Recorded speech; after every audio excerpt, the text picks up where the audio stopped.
An interesting video showed up in my feed, and it was Dave McKeegan talking about how photographs were taken on the moon and how they couldn't have been taken on the Earth.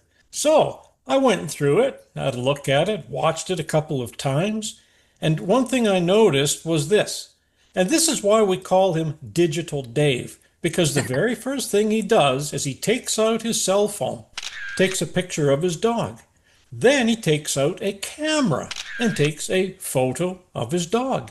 Now we have two digital images of his dog.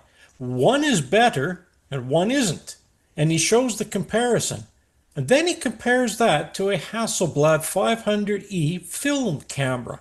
And I just went, you have got to be kidding me. Yeah. We're talking about film here, not digital cameras, Dave.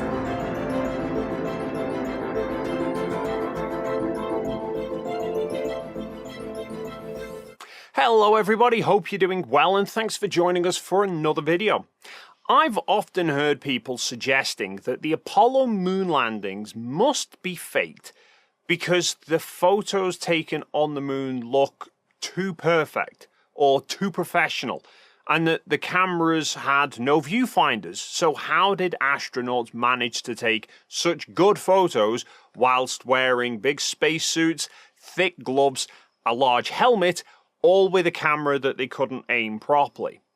So today I'm going to try and address this. Firstly, let's address this idea that the photos look too good. Now, this could be construed in one of two ways.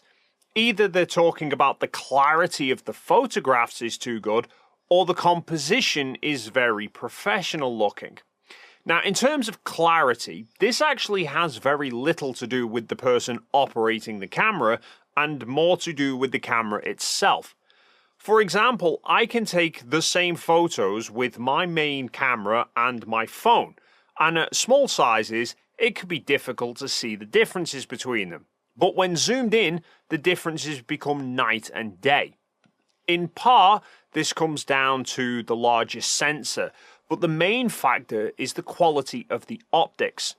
Most professional grade camera lenses cost more than an entire phone, and the camera on a phone is only actually a fraction of that cost. Not only were the Apollo moon cameras Hasselblad medium format cameras using 70mm film, which has about 4 times the surface area of these full frame sensors, but they used Zeiss lenses, which are often regarded as some of the best lenses on the market in terms of optical quality.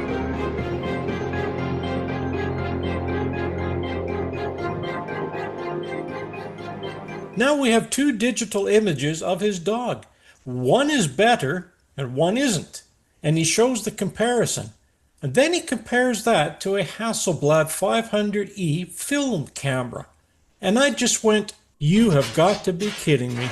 Yeah. We're talking about film here, not digital cameras, Dave.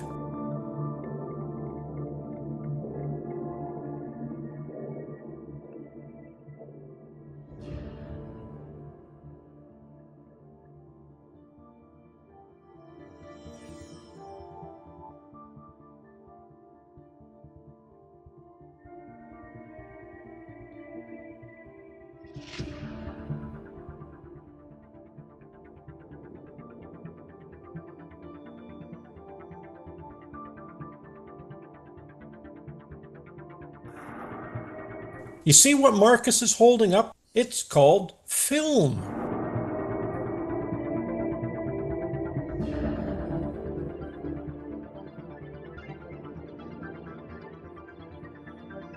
Do you know what film is, Dave?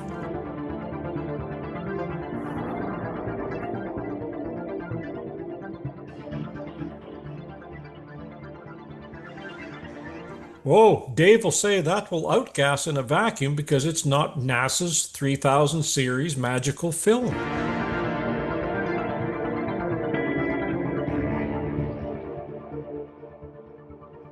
It was special order, wasn't it? SO film.